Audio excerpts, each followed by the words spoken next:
அவர் பார்த்தீங்கன்னா பேசிக்காவே ஒரு middle class ஃபேமிலியில தான் பொறந்திருக்காரு.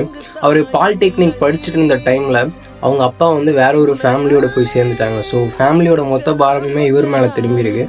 ஸோ அவர் பாலிடெக்னிக் படிப்பெல்லாம் விட்டுட்டு வேலைக்கு போக ஆரம்பிச்சிருக்காரு. செருப்பு கடைக்கு வேலைக்கு போயிருக்காரு. அப்புறம் ட்ரைனேஜ் கிளீன் பண்றது, அந்த மாரி சின்ன சின்ன வேலைக்கெல்லாம் போயிட்டு ஃபேமிலிய ரன் பண்ணிட்டு இருந்திருக்காங்க. இவருக்கு மிகப்பெரிய ஆசை என்ன அப்படின்னு பார்த்தீங்கன்னா, தன்னை தனியா வளர்த்த தன்னோட அம்மாக்காக ஏதாவது பண்ணணும். அவங்களுக்காக ஒரு கார் வாங்கி குடுக்கணும்.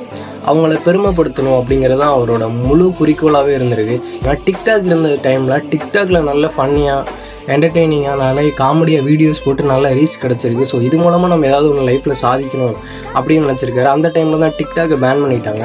அதுக்கப்புறம் தான் அவர் இன்ஸ்டாகிராம்ல எல்லாரையுமே சிரிக்க வச்சு அவருக்கு நிறைய ஃபேன்ஸ் கிரியேட் ஆரம்பிச்சாங்க.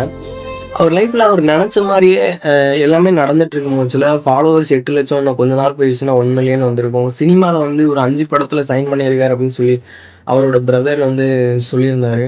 சரிங்களா, எல்லாமே நினைச்ச மாதிரி நடந்துட்டு இருக்கும் பட்சத்தில் என்ன ஆயிருக்கு அப்படின்னு பார்த்தீங்கன்னா, அப்போ அவரோட மாமியார் வீட்டுக்கு போயிட்டு தன்னோட ஒய்ஃபை கூட்டிட்டு வர்றதுக்காக போகும்போதுல ஸ்பீடா போயிருப்பாருன்னு நினைக்கிறேன். அப்போ வந்து பேரிகேட்ல முட்டி அவரு ஸ்பாட்லயே இறந்துட்டாரு. இதெல்லாம் நடக்கும்போது தான் நீங்க சொல்ற கடவுள் அப்படின்னு ஒரு ஆள் இருக்கிறாரா இல்லையா? சப்போஸ் இருந்தா அவர் எப்படி நல்லவரா இருக்க முடியும்? அப்படின்ற ஒரு கேள்விலாம் எனக்குள்ள வருது.